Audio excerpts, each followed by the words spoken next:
வாழ்க வளமுடன். அனைவருக்கும் வணக்கம். தமிழர் தை திருநாள் வாழ்த்துக்கள்.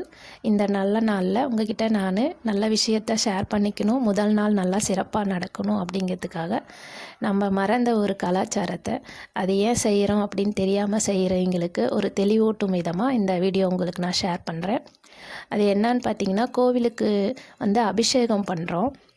அது ஏன்னு நிறைய பேர்த்துக்கே தெரியாது. அதை நான் உங்ககிட்ட ஷேர் பண்ணிக்கினேன் எனக்கு தெரிஞ்ச விஷயத்த. பஞ்சகாவியம் அப்படிங்கிறது நம்ம வயலுக்கு தெளிக்கக்கூடிய ஒரு மருந்து, அருமருந்து. அந்த மருந்து பார்த்திங்கன்னா எது மூலிமா செய்கிறாங்க அப்படின்னா, மாட்டு பால், வெண்ணெய், மாட்டோட கோமியம், தேன், அதாவது நாட்டு சர்க்கரை, இந்த மாதிரி 5 பொருட்களை கலந்து செய்வாங்க. அது இயற்கையாக செடி வளர்கிறதுக்கு ஊக்கியாக இருக்கும்னு பயன்படுத்துகிறாங்க. அந்த செயலை இயற்கையாக நம்ம செய்யணும் அப்படிங்கிறதுக்காக தான் நம்ம முன்னோர்கள் எல்லாமே இறை வழிபாட்டு மூலிமா கொண்டு வந்தாங்க. அதாவது பால், தயிர், வெண்ணெய், இந்த பன்னீர், திருநீர் பார்த்திங்கன்னா இப்போ இருக்கிறது திருநீர் இல்லை, அப்போ மூலிகை திருநீர், மாட்டு சாணத்தை எரித்து இயற்கையான திருநீர் தயாரித்தாங்க.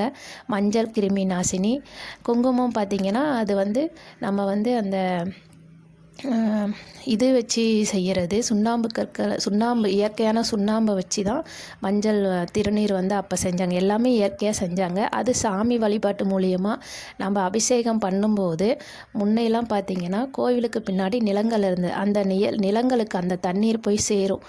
அந்த தண்ணீர் போய் சேர்ந்து அந்த நிலங்கள் செழிப்பாக வளரும், அந்த நிலங்களுக்கு பயன்படும் முறையில் இருக்கும். இறை வழிபாட்டு மூலிமா அதை மறக்காமல் நம்ம பக்தியோடு செய்வோம் அப்படிங்கிறதுக்காக தான் அந்த அபிஷேக முறையை கொண்டு வந்தாங்க. அதாவது நிலங்களுக்காக இயற்கை ஊட்டியாக அந்த அபிஷேக முறையை கொண்டு வந்தாங்க.